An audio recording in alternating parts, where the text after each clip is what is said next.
Estamos mais uma vez aqui no nosso programa Catraca Gospel, aqui na BC News, a sua TV a um clique de você. E já quero pedir para você ir compartilhando, dando seu like, ative o sininho, porque Deus tem abençoado esse programa de forma maravilhosa.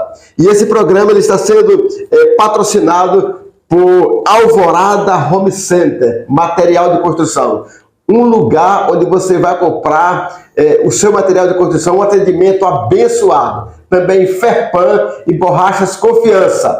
Ali tem um atendimento diferenciado. Procure os vendedores da Ferpan e Borrachas Confiança. E também Cabana do Lago, onde você pode comer um tucunaré assado abençoado. Amém? Lá tem um cabrito a caçador que você vai... A Bíblia fala assim, olha, comereis abundantemente e vos fartarei. E louvareis o nome do Senhor. Como é bom louvar a Deus com a barriga cheia, né? É verdade. E hoje estamos aqui recebendo no nosso programa Catraca Gospel o Coronel Lacerda, homem de Deus, homem que tem feito a diferença no estado de Tocantins, tem abençoado muitas vidas. Coronel Lacerda, ele é da Polícia Comunitária e de Direitos Humanos. Amém, Coronel? É isso. É um prazer ter o senhor aqui. Prazer é meu. Para abençoar os nossos netos espectadores. Amém? Amém. Glória a graça e a paz do Senhor Jesus, uma saudação aí para todos os que estão acompanhando o programa aí. Amém. O Coronel Lacerda, vamos trocar uma ideia aqui, desenvolver um brainstorming abençoado sobre polícia comunitária. Porque hoje, assim, eu acredito que a mentalidade de muitas pessoas é achar que a polícia é só repreensão, só combate, né? Mas o que é a polícia comunitária? O que ela faz? Meu amigo, muito obrigado pela pergunta, né? Porque o nosso desafio é justamente desconstruir essa ideia, né? A gente tem uma cultura no Brasil de ensinar para a criança, se você fizer isso, a polícia vai te pegar. Né?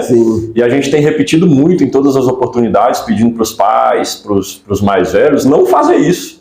Por quê? Porque o policial, na verdade, é o que vai socorrer a gente na hora de um problema, né? Na hora da angústia.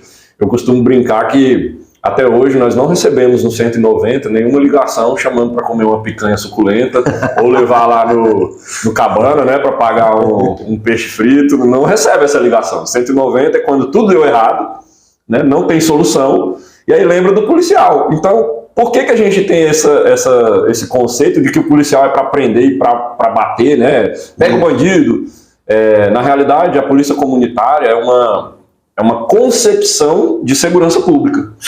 Onde as pessoas têm a consciência do papel delas na preservação da ordem e da segurança. Então, assim, nenhuma polícia em nenhum lugar do mundo vai proteger o cidadão se o cidadão não tiver a consciência de que a segurança, o bem-estar da comunidade parte de uma atitude dele, de uma escolha dele, né? Sou eu que escolho agir pacificamente ou não. Aonde nasce a violência? A violência nasce no meu coração, é uma escolha pessoal, né? Então, o que a gente tem construído nesse trabalho de polícia comunitária é a ideia da parceria. Por quê? O ouro para o nosso trabalho é a informação. A gente precisa saber onde está o problema para poder atuar preventivamente. E o grande ponto é esse. Por exemplo, nós temos aqui no Brasil um grande problema de subnotificação das ocorrências. Então, para ser bem sucinto, a cada 100 casos de violência, por exemplo, dentro de casa, os que são registrados são menos de 5 casos. Então, pensa comigo, é muito pouco. A gente chama isso, na linguagem técnica, de cifra oculta. Vamos pensar comigo. Tem hoje, agora, neste momento, 100 pessoas, crianças, mulheres, idosos, sendo vitimadas dentro da própria casa. Os dados mostram que a vítima sempre está dentro de casa, a vítima e o autor dentro de casa. Normalmente, o autor dessa violência, dessa agressão, é alguém que deveria cuidar, é o marido, é o cuidador do idoso, é o pai da criança. Aí, violência em N situações, abuso sexual, violência, agressão física, de todo tipo. E aí o senhor imagina, essa criança de 3 anos de idade, como que ela vai denunciar? Essa mulher que depende do marido para tudo, para comer, para vestir, para morar, como que ela vai fazer para procurar ajuda? Ela não vai bater na delegacia, ela não vai ligar no 190. Né? Ela precisa de uma rede de apoio comunitária. Ela precisa do pastor, ela precisa da manicure, ela precisa do professor, do amigo de bairro, aquele que que troca confidência. Sim. É ali que está a informação. E é justamente isso que a gente hoje está vivendo. As pessoas fazem de conta que não sabem, não vou me envolver com esse problema porque eu não quero me comprometer. Isso. E a polícia não tem como agir, porque na realidade a informação não chega até nós. A polícia comunitária, então, ela vai lá na ponta. É isso? É um trabalho de aproximação, é um trabalho de viver junto. Então eu quero estar próximo de você. Então por que a gente vai nas escolas fazer palestra? Porque aí a gente se aproxima da criança, quebra o estigma de que o policial é malvado, Sim. Abraça a criança. Eu fui em algumas escolas, é incrível, o menino fala assim, menino de 6, 7 anos fala, uai, policial abraça. Por quê? Porque ele ouviu a vida inteira que o policial é zangado, vai bater, vai prender, né? Se ele fizer alguma coisa errada e tal. E de repente a gente tá lá brincando, eu brinco com eles, levo eles na viatura, deixo eles apertarem os botões da viatura. E é justamente isso. Tá? O que é a polícia comunitária, na verdade? É a gente firmar uma parceria de amizade com as pessoas, para elas se sentirem confortáveis e confiantes para trazer os problemas para a gente tentar buscar a solução em conjunto. Olha que legal essa parceria, né? Exatamente. Essa é a palavra-chave, parceria. Com a comunidade. É isso. Eu acredito que quando o policial faz isso com uma criança, desperta até na própria criança um desejo de ser um policial. É isso. É exatamente. Isso foi muito bom o senhor falar. Um dos temas que a gente discutiu antes aqui foi o suicídio, depressão, o aumento desse adoecimento mental, emocional que está causado aí, generalizado, principalmente com adolescentes, né? E uma das coisas que a gente analisa, não se fala de causas do suicídio, se fala de fatores associados, né? Sim. Fatores que podem ocasionar. E um deles que é muito forte é essa falta de referências. Isso. Os nossos jovens, eles estão carentes de heróis, de referências. Exatamente. Né? E entra, obviamente, a palavra de Deus, entra os personagens bíblicos, entra a figura dos líderes, né? Como pessoas de boa índole, idoneidade moral, exemplo. Né? Na polícia a gente usa essa frase muito, as palavras convencem, mas o exemplo arrasta. Né? É a pregação que não é só de palavra, mas é a pregação de viver. Né? Então o policial, ele... Só na figura dele, ele passa essa imagem de segurança, virilidade, honestidade, higiene, né? Disciplina, coisas que, honestidade, coisas que a sociedade não vê mais.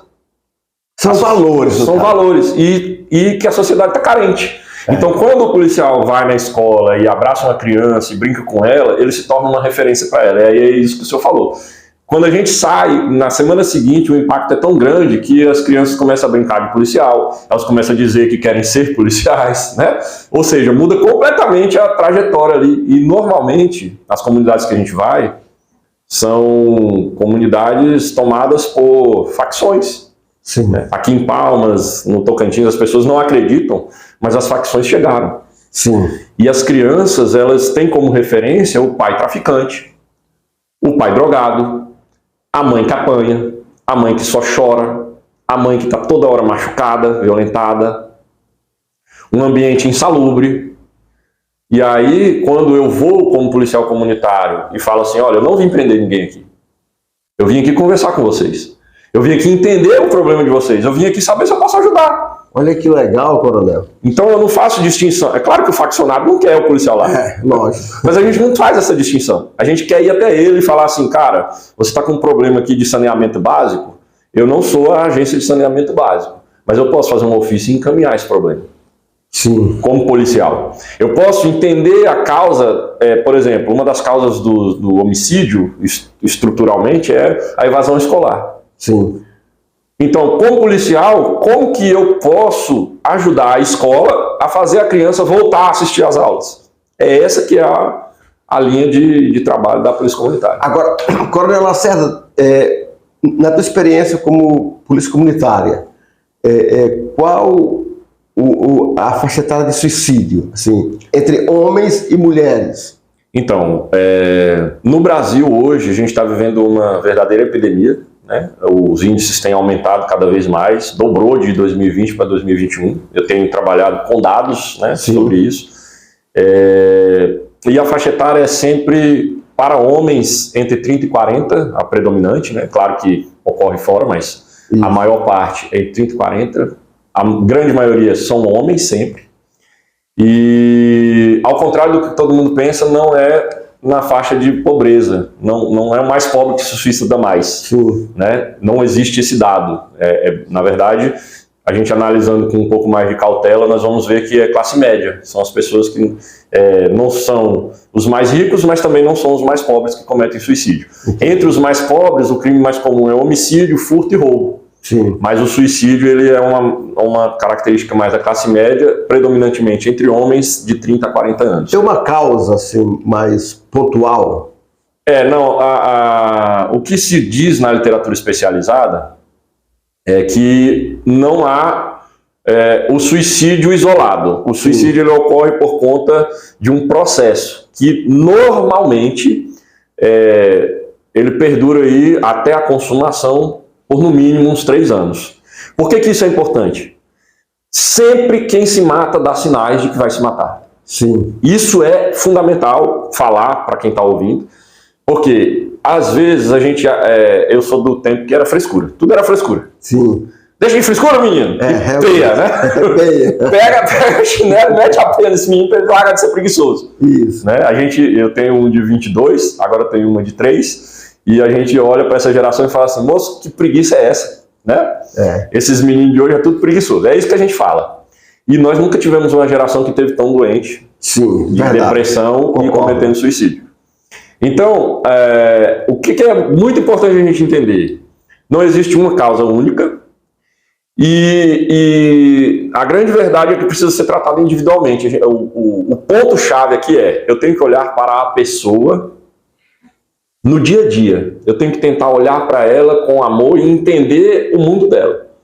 E não ir com preconceito. É o que a gente chama de escutativa.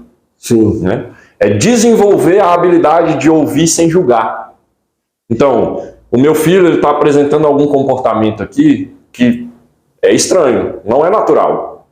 Então, passar o fim de semana todo enfornado dentro de um quarto, assistindo Netflix ou jogando um videogame, isso não é natural. Né? Por mais que a gente tenha uma geração que se acostumou com o eletrônico, ele precisa de movimentar o corpo, ele precisa interagir socialmente, ele precisa ter convívio. Socializar, né? Socializar. Isso. Então, esse tipo de alerta é que a gente tem que estar ligado. E falar assim, não, peraí, eu tenho que fazer alguma coisa para inserir ele, né, trazer ele de volta. Eu acho que o ponto-chave aí é esse, a gente entender os sinais. Onde é que entra a família nesse contexto aí? Perfeita a pergunta. Na verdade, a família é o primeiro universo de prevenção. Sim. Né? Se os pais, e aí pais, eu estou falando no sentido de quem cuida mesmo, porque hoje as famílias mudaram muito a configuração. Né? Verdade. A gente sabe que o pai não necessariamente é o pai e a mãe biológico, mas é a pessoa que está responsável ali pelo cuidado. O papel dessa pessoa é essencial, ele é o primeiro médico, na verdade. O diagnóstico inicial é com essa pessoa, e a gente não pode ter medo de encarar isso. Né? O papel da família na prevenção ao suicídio é justamente esse, de ser honesto e encarar o problema e reconhecer que ele existe. Porque quando você nega o problema, você nunca vai buscar uma solução. E agora, uma pergunta crucial. E o papel da igreja? Ótimo. E aí, ligando tudo, né, para a gente fechar a conversa assim, de um jeito extraordinário. Isso é maravilhoso. o Bispo Emanuel conduz a conversa para fechar. Né? A gente estava falando do Estado. Eu sou representante do Estado. Sim. Polícia. E aí falamos da família. Nós estamos falando das instituições principais. Né? Isso. E aí, quando eu falo da igreja, eu não consigo perceber funcionar o Estado, a família, sem ter o vínculo, e aí eu vou um pouco mais longe, a igreja aqui como espiritualidade. Sim. Para quebrar a barreira do preconceito religioso. Né? Não estou falando de religião. Estou entendendo. Né? Nós não estamos falando aqui que é importante ir para a igreja evangélica, católica ou tal denominação. Nós estamos dizendo que você precisa desenvolver a espiritualidade. E essa espiritualidade, ela tem um papel preponderante, por quê? Porque é um tripé da sua saúde. A literatura especializada, ela chegou à conclusão de que o ser humano saudável ele precisa estar bem fisicamente, cuidar do corpo, ele tem que estar bem emocionalmente, mentalmente, ele tem que ler, estudar, ter conhecimento. Suas emoções. As suas emoções. Sim. E ele precisa estar bem espiritualmente. Olha aí. Então, assim, nós falamos do estado físico, que é manter a ordem, a segurança. Falamos da família, essa parte emocional, a transmissão afetiva, né? da cultura, do conhecimento. Então, eu estou falando da alma, das emoções. Tá? E aí entra a parte espiritual. Quem que vai fazer isso? É a igreja.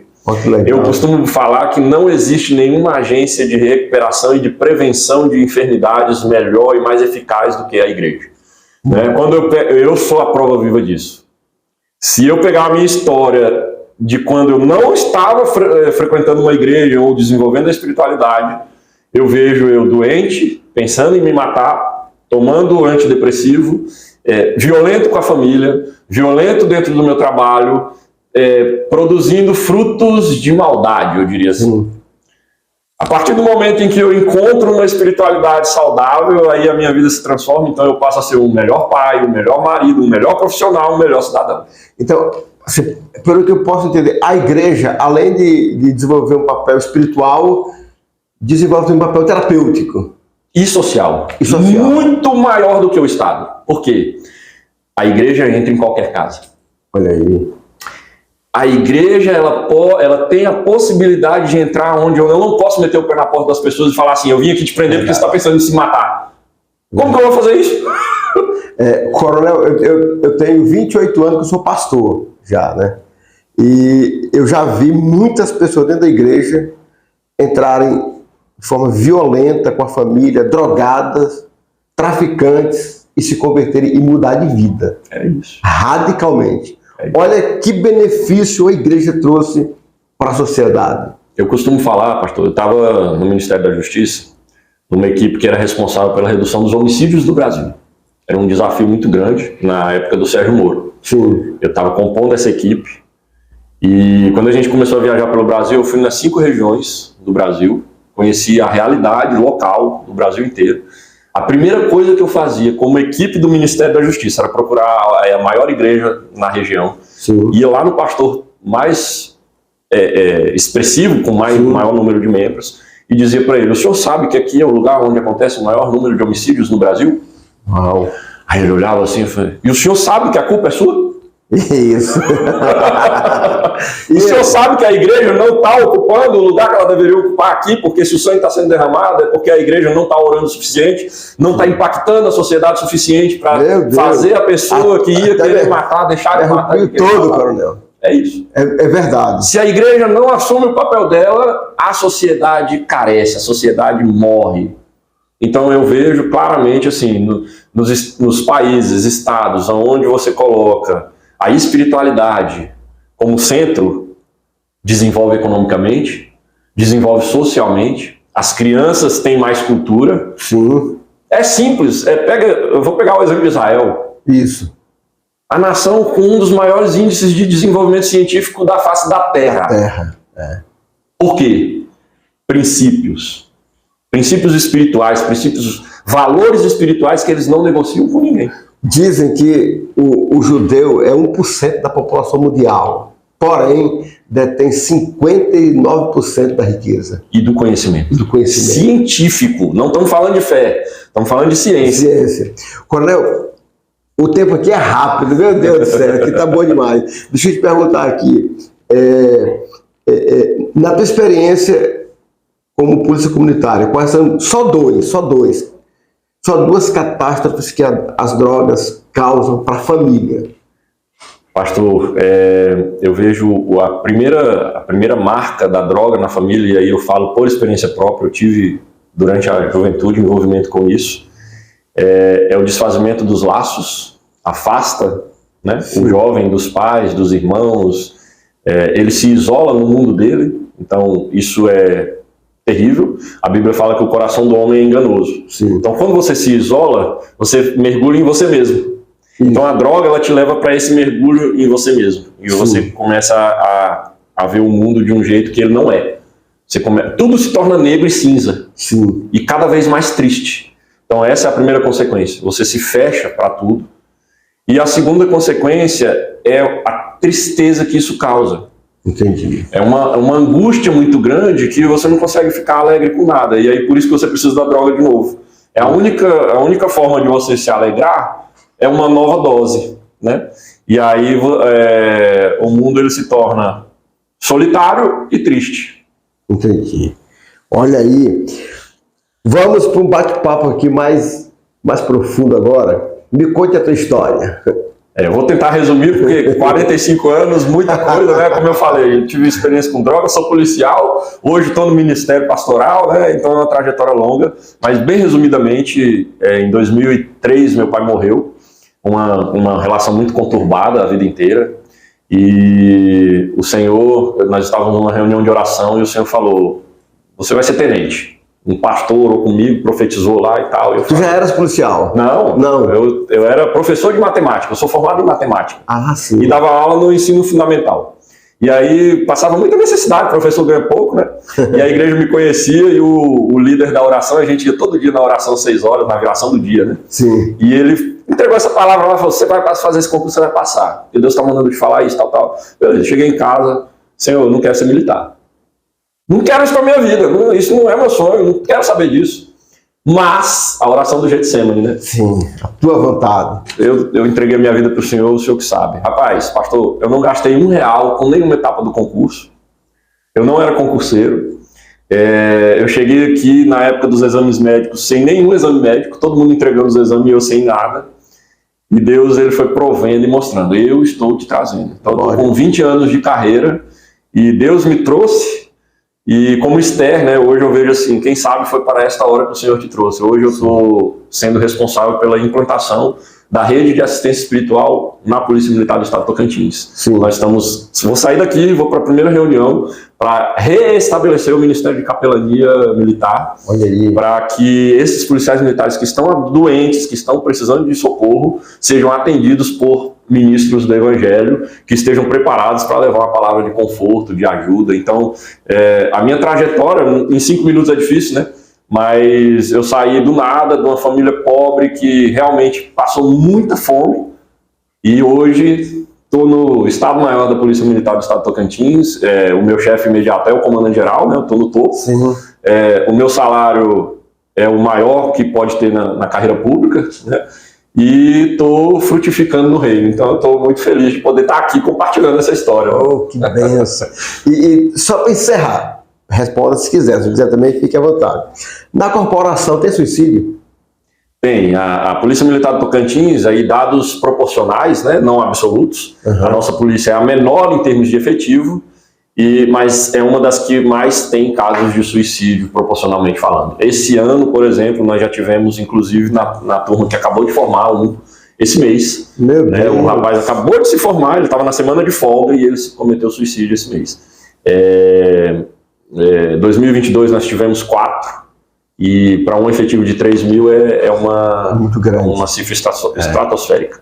É por isso que nós estamos correndo para tentar fazer alguma coisa no sentido de prevenir, de amparar, né? E estou convidando quem quiser fazer parte dessa rede. Não precisa ser ministro formado, não precisa ter curso de teologia, nós vamos fornecer a formação, né? E é uma rede voluntária, então assim, eu não tenho o ônus de ter que pagar salário, de me preocupar com isso, né?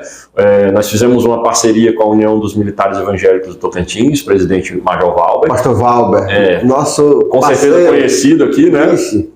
Pastor Valber é um homem de Deus demais, gosto demais desse homem. Isso, e aí vamos começar o curso deve começar muito em breve, e nós estamos aceitando o pessoal que tiver interesse, depois a gente manda o link para se inscrever. A nossa meta é colocar pelo menos um assistente em cada unidade da Polícia Militar do Estado. Ótimo. Coronel Lacerda, eu queria que o senhor orasse por nós, abençoasse nossos telespectadores. Nós temos pessoas que nos ouvem no Maranhão, em Goiás, nesse Brasil todo.